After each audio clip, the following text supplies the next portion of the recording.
ፕሮግራም የክብር ስፖንሰሮች ኬርላንድ አጠቃላይ ሆስፒታል፣ ዶክተር ፈቲያ የጥርስ ክሊኒክ፣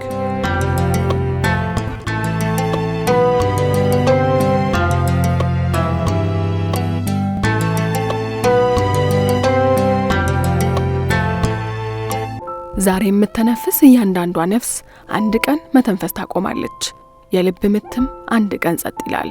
ይህ ለእያንዳንዱ ሰው የሚገጥመው እውነት ነው። ማንም ሊያመልጠው የማይችለውም ጉዞ ሞት። ዛሬ በእኔ መንገድ ሰዓታችን አላህ ይዘንላቸውና ከተለያዩ ቦታዎች በተለያዩ ጊዜያት ወደ አንድ መለኮታዊ ብርሃን ስለተጠጉ ነፍሶች እናወሳለን።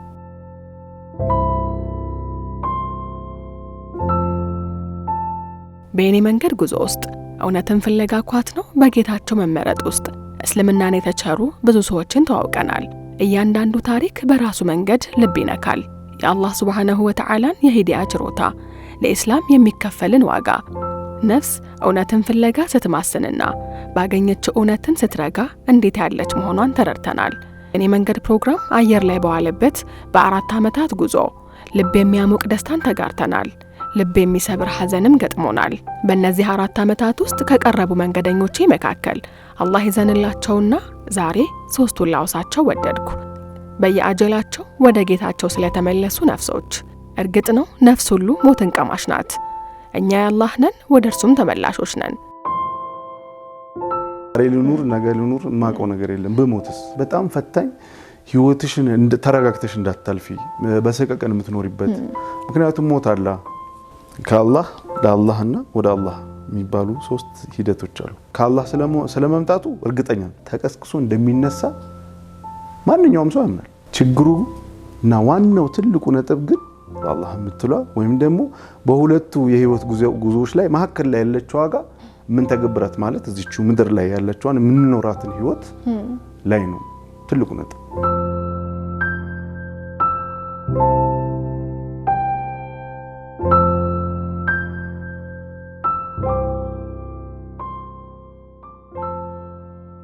እስክንድር ይባላል። በአንድ ወቅት መንገደኛዬ ነበር። አላህ ይዘንለትና ወደ አኼራ ተሻግሯል። የእርሱ የህይወት መንገድ ግን ለብዙዎች የሂዳያ ሰበብ ሆኗል። ለእኛ ደግሞ ጸጋችንም ማስተንተኛ። እስልምና በጣም በቃ ምን ብዬ ልግለጽልሽ፣ የሚደንቅ እምነት የጠራ ለሁሉም ሰው ተስማሚ፣ ሩቅ መስሎ የሚታይ ግን ቅርብ የሆነ ሰዎችን ከአምላክ ጋር የሚኖራቸው መስተጋብር ቀላልና ገር በሆነ መንገድ የሚያስተምር ለመተግበርም ቀላል የሆነ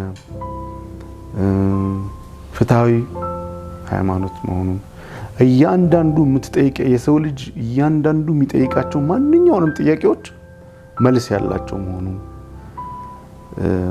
የተብራራ መልስ ብቻ ሳይሆን የተብራራ እስከነ ምክንያቶቹ። እስክንድር እስልምናን ያገኘው በቀላሉ አልነበረም። ከመስለም ይልቅም ሃይማኖት አልባ መሆን ቀንቶት ነበር።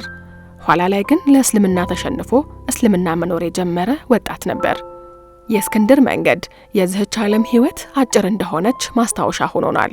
ዛሬ ላይ በባለቤቱና በወዳጆቹ አስተባባሪነት በኢሙዳት አማካይነት በሃዲያ ሲራሮ ባዶቹ ሸልፎ በመተባል ገጠር ውስጥ በስሙ መስጂድ ተሰርቶለታል።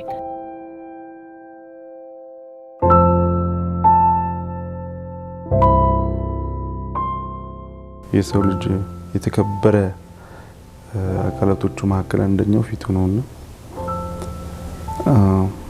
አላህ ብቸኛ አንድ ለሆኑ ማለት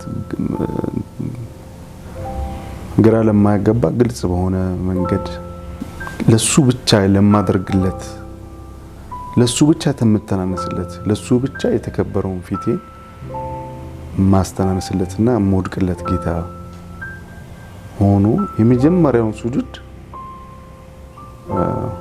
በጣም ትልቅ ስሜት ነበር። በጣም ይሄ ነው የነበረኝ ስሜት በዛን ጊዜ። በጣም በቃ የተለየ ስሜት ነበር። በጣም የተለየ። እስልምና ቀርቶብህ ቢሆን ምን ይጎልሃል?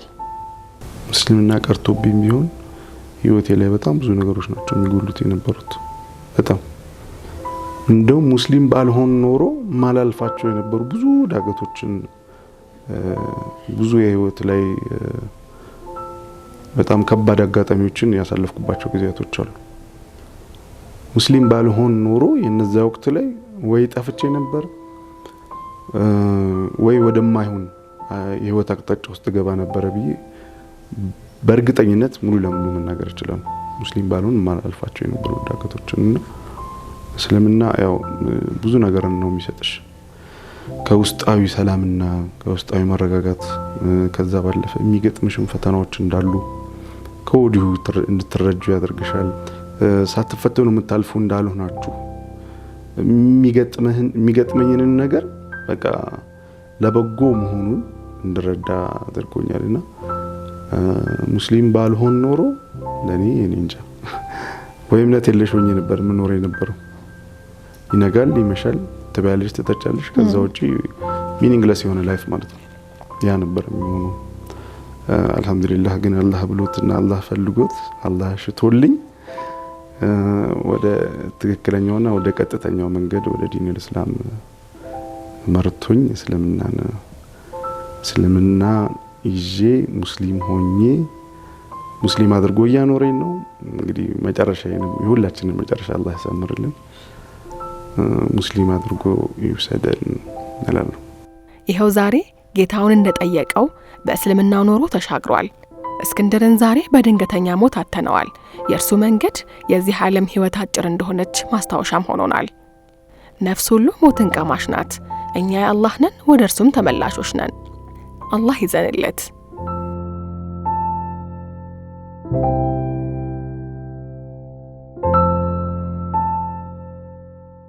እስኪ አሁን ደግሞ ወደ ሐመር ትዝታችን እንንጎል።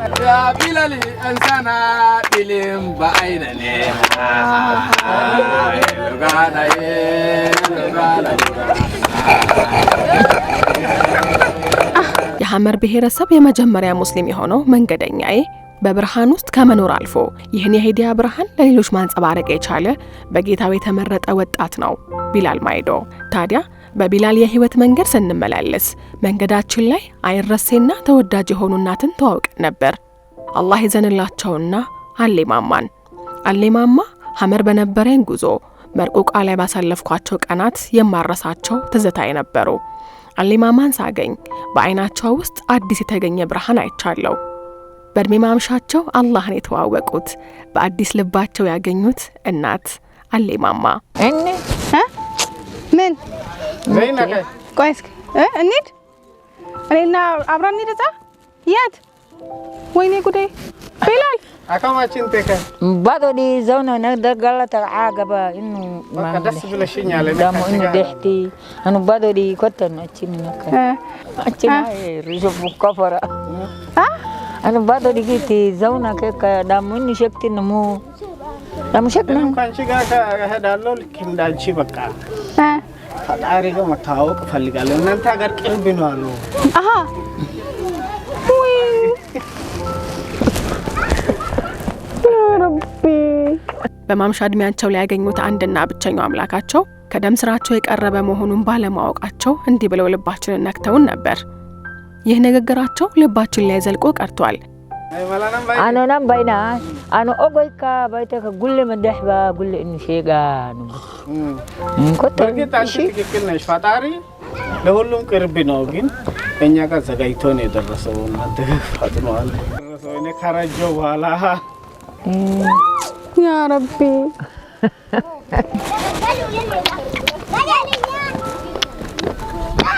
አይ ሽንኩርቴ ዘበሽጎይ አው ጫውና ሽንኩርት ይዘሽልኝ ነው። ጫውና ሽንኩርት ይዤ ልምጣ ኪናኒ እንክ በእስኒ ዳግም እንድመጣ በጠየቁኝ መሰረት በእናንተ ውድ ተመልካቾች አማካኝነት ዳግም መርቆቃ ለመሄድ በቃው። አለ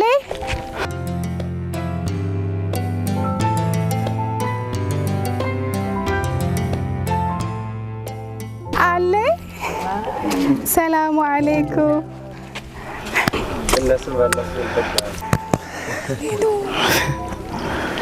አንቺ መጣ መጣ ወቁ ካን ያጋህት أتوقفتي አንቺ መጣሽልኝ أنت متى አዎ መጣሁኝ ተመልሼ መጣሁ ላገኘሁት አንቺ እውነት ደረሽልኝ መጣሽልኝ ውይ ያ ረቢ አዎ እኔ ከልቤ አልጠፋሽም ከሆዴ አልጠፋሽም ነበረ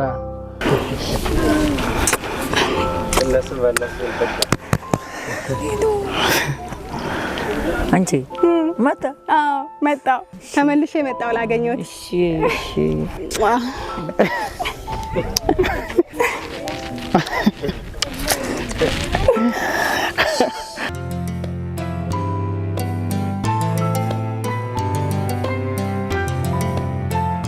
ዛሬ እንኳን በሰላም መጣሽ አይ የቺ አንቺ ካጠባውሽ ልጄና አንቺን ለይቼ አላየም ልክ ስትማጭ ጡቴ ላይ ነው ነዘረኝ እንደወለድኩት ልጅ ነው ታየኝ እና በጣም ደስ ብሎኛል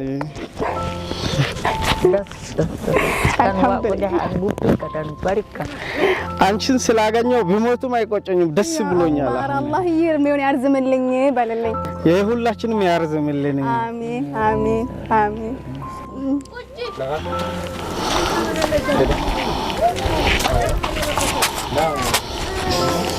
ትልቀመጥ አማ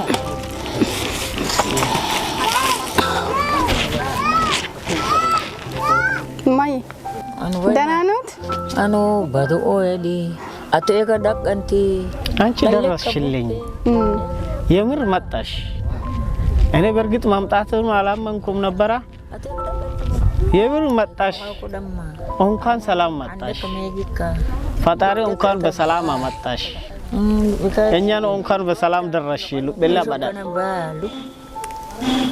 አንቺ እውነት ስትመጭልኝ በጣም ነው ደስታ የተሰማኝ የራሴ ልጅ የመጣች ያህል ነው የተሰማኝ ናካዩ አን ዳሊጉራ እተልክቲባ የወለድኩት ልጅ ነው የመጣ ብዬ ነው ያሰብኩት አልহামዱሊላህ አቶ ከለንቆረኔ ገባጥባ እከዚህ ተደም ቢፋሰባ ካይሰኑላ ገባይና አኑ እኔ ያኔ ውሰጅኝ አንቺ ጋር ልሂድ ብዬ ስልሽ እኔ ተመልሼ አንቺ ጋር መጣለሁ ብለሽ ነበር እውነት ቃልሽን ጠብቀሽ መተሻል ዋው ቆጥጋ እዚህ አሁን እኛ አካባቢ መተሻል እንኳን ደህና መጣሽ ወደኔ እንኳን ደህና ቆዩኝ እኔም ስለመጣሁ በጣም ደስ ብሎኛል ተና ወይን ወላ እሮባ ቢያ ከተሽቶ ገኢባ አሁን እኛ አካባቢ ውሃ ጠብታ የለም ዝናብ የለም ሚበላ ነገር ብዙም የለም እኛም ተሪበን ያለነው ልጅ አሁን ወደኔ መጣች ምን ላደርግ ተነስቼ ጫካ ልጥፋ ምን ላደርግልሽ አሁን ምን ላብላሽ እሺ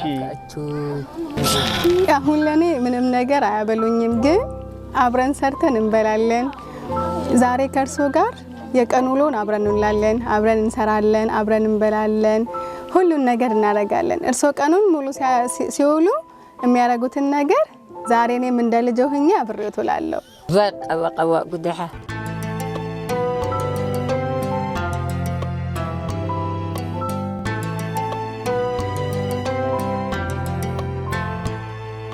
አታቀር ካይ እኔ አፈላለሁ ቆጥ እዚህ ከዚህ እዚህ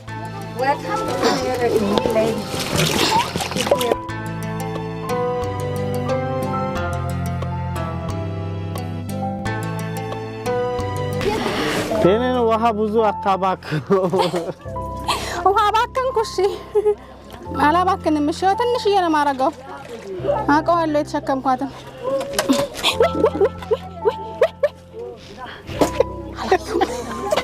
አላዩም አታባኪ ከማለታቸው ተረፋብኝ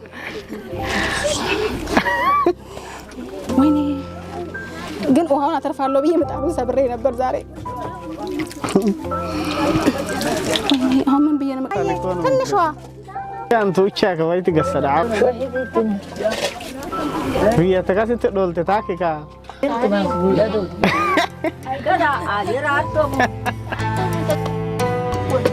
أنا متعرف تبليني الكونجي منيتين يتبيانو منو ويلي فالا يونين بينا بركنا يتبينا أي كرتاشني أنا سالات نوكو كرفتو بينو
አሊማማ ጋር የነበረኝ ውሎ በጣም ደስ የሚል የማልረሳውና ስራዬን ይበልጥ እንድወደው ከሚያደርጉኝ ገጠመኞቼ መካከል ነበር።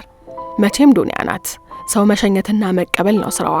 እኛም ወደ እርሱ ተመላሾች ነንና የዱንያ ክራሞታችን ሲጠናቀቅ በሰበብ ድልድያችን ወደማይቀረው ዓለም እንሻገራለን። አሊማማም ያኔ አብረን ወንዝ ወርደን ውሃ በቀዳንበት መንገድ ላይ ውሃ ቀርተው ሲመለሱ ወደቁ። ሕክምና ቢደረግላቸውም አጀላቸው ደርሶ ነበርና ዱንያን ተሰናበቱ። አላህ ይዘንላቸው፣ ቀብራቸውንም ኑር ያድርግላቸው።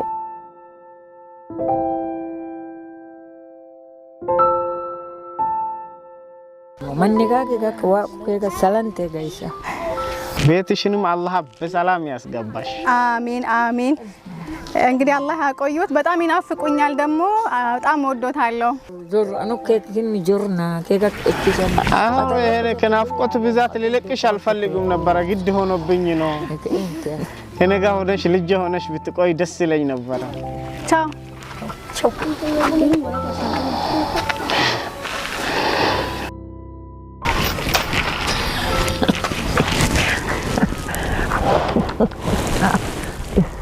ስንብት ትንሽ ላስለቅሰኝ ስለሚደርስ ቶሎ ሂዱ።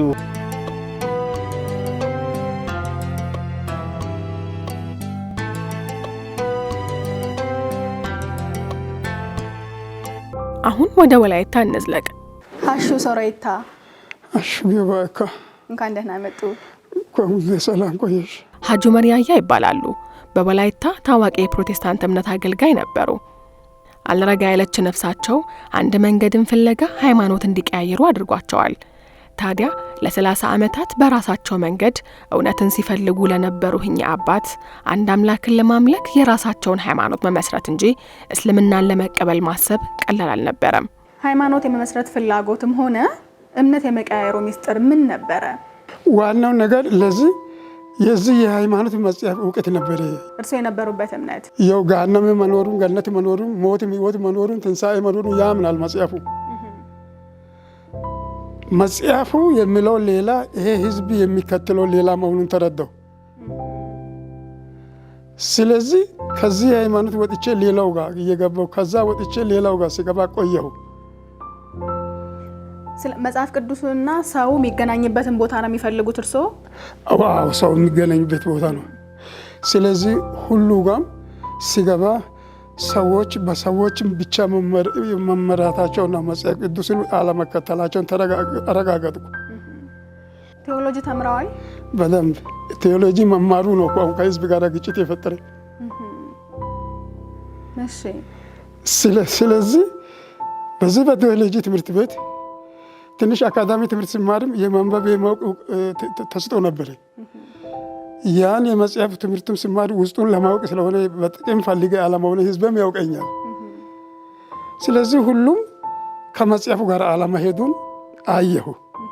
እኔስ ከማን አንሳለሁ? ለምን አንድ ሃይማኖትን መሰረት አልጥልም የሚለውን ወሰንኩ። ይህን ከወሰንኩ በኋላ የሃይማኖት ስምም አወጣው፣ አዘጋጀው። ምን ብሎ አዘጋጁ? በአዲስ ኪዳን መሰረት የኢየሱስ ክርስቶስ ቤተክርስቲያን ብዬ ስም አወጣው። በአዲስ ኪዳን መሰረት በኢየሱስ ክርስቶስ እውቀት መሰረት ማለት ነው። እና ብዬ አንድ ስም አዘጋጀውና ማን ሊመለክ ነው?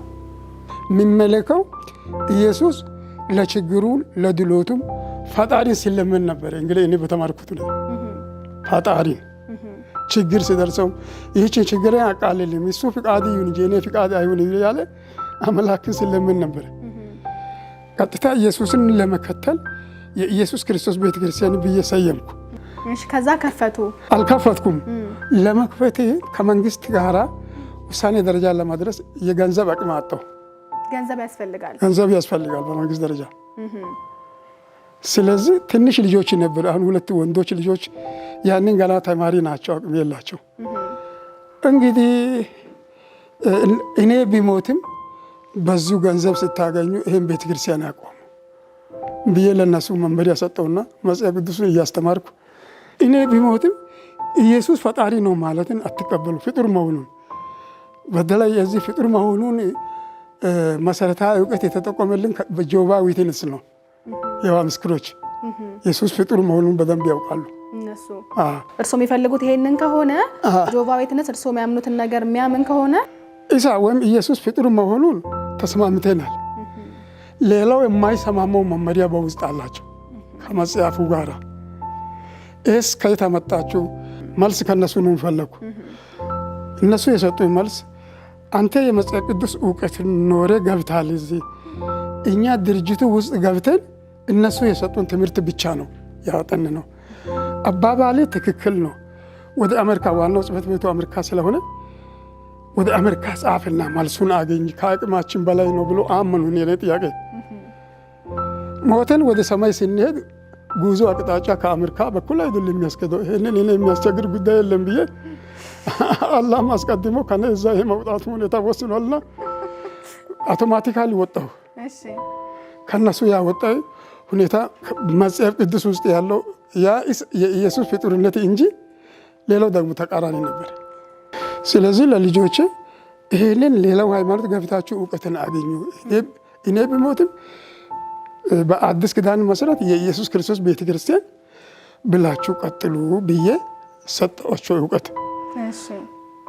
በዚህ እውቀት ላይ እያለሁ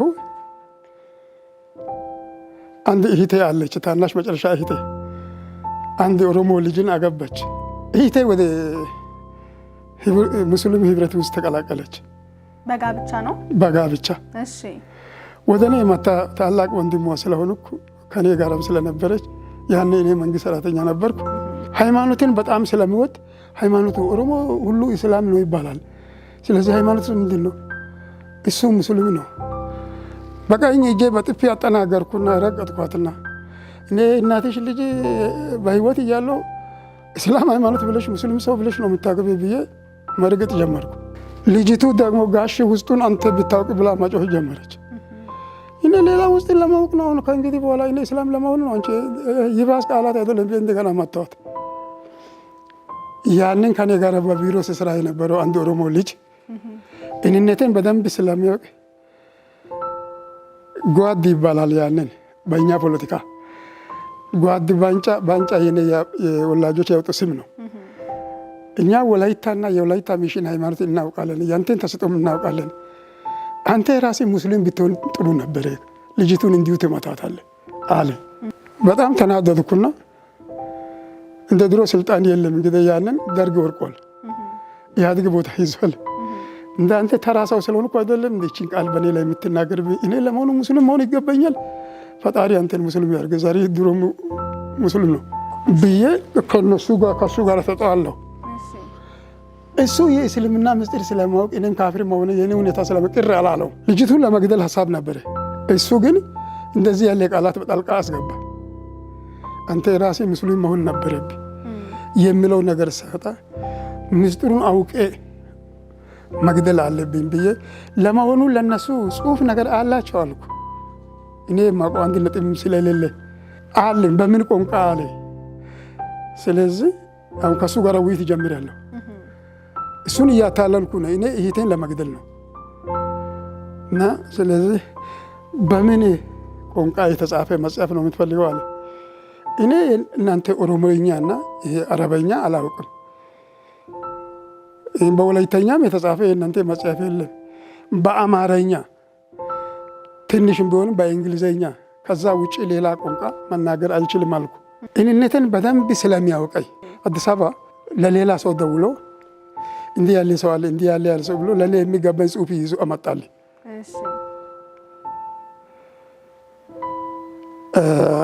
እዛ ውስጥ አንድ የሆነ መጽሐፍ አለች ሰበብ የሆነች እሷን አመጣ። መጀመሪያ ንጽጽር አነበብኩ። ልክ እኔ እንደጻፍኩ ራሴ እንደጻፍኩ እንዲህ ያለው ነገር እኔ ከ30 ዓመት ጀምሬ ስል የነበረው አሁን የሙስሊም እውቀት ነው ወይስ ማንን ለመታለል ነው? እንደዚህ ያመጣው ልጅ ጓደኛ ለማኑ እነሱ ገነት ያውቃሉ እንዴ? ገሃነም ያውቃሉ እንዴ? ትንሣኤን ያውቃሉ እንዴ? ምን አይነት ነገር አንተ የእናንተ መጽሐፍ ነው ያልኩት እንጂ እዚህ ይሄ እኮ አላልኩም አልኩ። መጽሐፏ ልቤን ነካች። እቺ ንጽጽር ሚዛናዊ በሆነ ዳኝነት የተጻፈች ናት። ለማንም ኢትዮጵያ እስልምና ለመቀበል ሰበብ የምትሆን ናት አላህ ከሰጠ እስልምና። ስለዚህ በሷ ውስጥ ቁርአን የሚለውን አገኘው። አሁን የሷን እውቀት ጨበጥኩና ቁርአን ትላለች እቺ መጽሐፍ ውስጥ ደግሞ ቁርአን ምንድን ነው ብዬ ጠየቅኩ። እናንተ መጽሐፍ ቅዱስ እንደምትሉ ለሙስሊሞች መመሪያ መጽሐፍ ነው ብሎ ነገረ። እሱን አገኝልኝ እንጂ እስቲ አልኩ። ይህን ትርጉሙ አመጣልኝ። በቀን 4 ሰዓት እያነበብኩ በ7 ቀን የመጀመሪያ ዙር ወጣው። በትርጉሙን ጨረሱት። መጀመሪያ አንድ ዙር በጣም ጣፈጠኝና ሁለተኛ ዙር ቀጠልኩ እና አሁንም ጨረስኩ። 3ኛ ቀጠልኩ።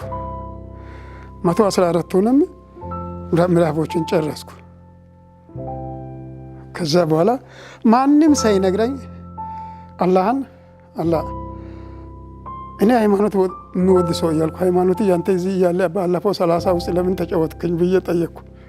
30 ዓመት እርሶ እውነትን ፍለጋ ኳትነዋል? አዎ እንደዚህ በህዝብ መካከል ሲጨነቅ እስልምና የአላህ ሃይማኖት መሆኑ ከማንም አንደበት ሳልሰማ ተረዳው 100%። እህታቸውን በምክንያት ለመግደል የጀመሩት የእስልምና ጥናት ለ30 ዓመታት እርሱን ለማምለክ ሲኳትኑለት ከነበረ አምላካቸው ጋር አገናኝቷቸዋል። በእድሜ ማምሻቸው ሂዳያን የቸራቸው አዛኙ ጌታችን አላህ ሱብሓነሁ ወተዓላ ይዘንላቸው፣ ጀነተል ፊርደውስንም ይወፍቃቸው።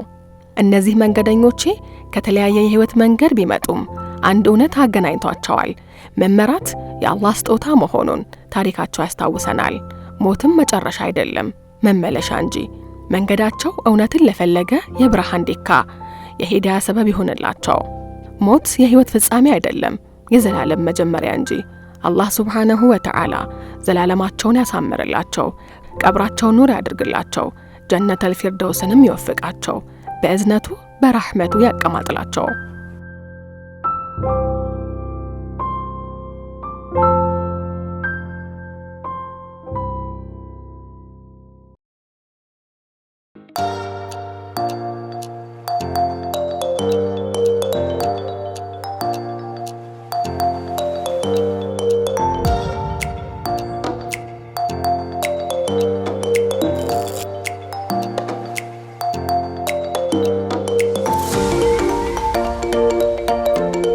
ደረጃውን የጠበቀ የአፍና የጥርስ ህክምና ከዶክተር ፈቲያ ስፔሻሊቲ የጥርስ ክሊኒክ የምንሰጣቸው አገልግሎቶች የጥርስ እጥበትና የድድ ህክምና፣ የተቦረቦሩ ጥርሶችን መሙላት፣ የጥርስ ስር ህክምና፣ ሩት ካናል ትሪትመንት፣ የተወላገዱ ጥርሶችን በብሬስ ማስተካከል፣ የመንጋጋ ስብራትና ውልቃትን በማግዚሎ ፋሻል ሰርጅን ወደ ነበረበት መመለስ፣ እርሶ በመረጡት ሰው ሰራሽ አርቲፊሻል ጥርስ በዚርኮኒያ፣ ሴራሚክ፣ ወርቅ፣ ክሮም፣ አክሪሊክ በመጠቀም ቋሚና ወጪ ገቢ ጥርሶችን ዘመኑ ያፈራቸው መሳሪያዎችን በመጠቀም በጥራት እንሰራለን። መታከም የማይችሉ ጥርሶችን መንቀል፣ በተለይ ለህፃናትና እናቶች በስፔሻሊስት ሐኪሞች ልዩ የህክምና ክትትል እንሰጣለን። ለድርጅቶችና ተቋማት የዱቤ ህክምና አገልግሎት መስጠት መጀመራችንን ለደንበኞቻችን እንገልጻለን። የአፍና የአፍ ውስጥ ችግር ሲገጥመው ሳያመነቱ እኛ ጋር ይምጡ፣ ፈጣን መፍትሄ እንሰጣለን። አድራሻችን ሰፈረ ሰላም ኢትዮ ጠቢብ ሆስፒታል አጠገብ በ0911 04 2987 ወይም 0911 22 4370 ላይ ደውሉ። ፈገግታው ስጦታ ነው። ለቤተሰቡ የአፍና ጥርስ ህክምና ዶክተር ፈቲያ ስፔሻሊቲ ጥርስ ክሊኒክ። ዘመኑ የሩጫ ነው። በዚህ ኑሮና ህይወት፣ በዚያ ደግሞ ጤናና ረፍት ማጣት ከወዲያ ወዲህ በሚያራሩጠን ከባድ ወቅት የጤናችንን ጉዳይ ቅድሚያ ሰጥቶ ለሁሉም በጤና ስትቆዩ ነው የሚለን ኬርላንድ አጠቃላይ ሆስፒታል ነው። የጤና ቤት የሆነው ኬርላንድ የዘመኑ ቴክኖሎጂ ያፈራቸውን የላቁ የሕክምና መሳሪያዎች በመጠቀም ያለ ሰርጀሪ የኩላሊትና የሐሞት ጠጠርን ማስወገድ፣ የነርቭና የህብለ ሰረሰር፣ የልብ፣ የአንጀትና የውስጥ ደዌ፣ ከአንገት በላይ ሕክምና፣ የካንሰር፣ የአጥንትን ጨምሮ የተለያዩ የቀዶ ጥገና ሕክምና በኤአይ በታገዘ የፎርዲ አልትራሳውንድ፣ በዲጂታል ኤክስሬይና ፍሎሮስኮፒ፣ በባለ 1.5 ቴስላ ኤምአርአይ እና በባለ 128 ስላይስ ሲቲ ስካን ዘመናዊ መሳሪያዎች ታግዞ የተሟላ አገልግሎት በመስጠት ላይ ይገኛል። በኬርላንድ የህፃናት የማህፀንና ጽንስ የማዋለድ የድንገተኛና የጽኑ ህሙማን ሕክምናና የስነ ልቦናና የማማከር አገልግሎትን ጨምሮ የኢንዶስኮፒና ኮሎኖስኮፒ አገልግሎቶችን ከተሟላ የላቦራቶሪና ፓቶሎጂ ምርመራ ጋር ያገኛሉ። ለድርጅቶች በተመጣጣኝ ዋጋ የዱቤ አገልግሎት እንሰጣለን። ከአየር ጤና ወደ ሰበታ በሚወስደው መንገድ አባገዳ አደባባይ አጠገብ እንገኛለን። ስልክ 0977 86 86 86 ይደውሉልን። ኬርላንድ አጠቃላይ ሆስፒታል ከማከምም በላይ